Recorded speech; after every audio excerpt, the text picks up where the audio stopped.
Bunda turgan mana shu 200 ming so'm pul. Agarda sizga propan qiziq bo'lsa, bu videoni o'tkazib o'rmang. Propanni plyuslarini boshlashdan oldin aytib o'taylik. Malibu avtomobillariga ayniqsa, siz bu avtomobilga eng kamida 92 yoki 95 benzin quyib yurishingiz kerak, to'g'rimi? Endilikda shu sifatni albatta sizga propan berib qoladi. Ahamiyat berib qo'yasiz. Malibu XL avtomobili bu mashinga 200 ming so'm bilan bemalol 300 kilometrdan oshiq yuradigan xizmat. Ya'ni propan uстановка qilib berdik.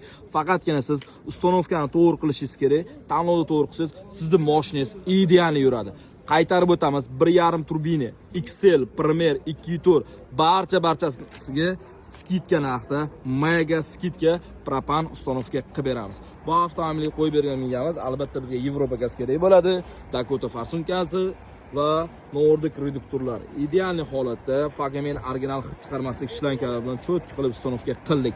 Narxingiz qiziq bo'lsa, obuna bo'lib qo'ying va bu videoni Malibuchilarga srochni yuborib qo'ying. Eng aksiya va arzon narxlar Guliston Metanga sizga taklif qilib qoladi.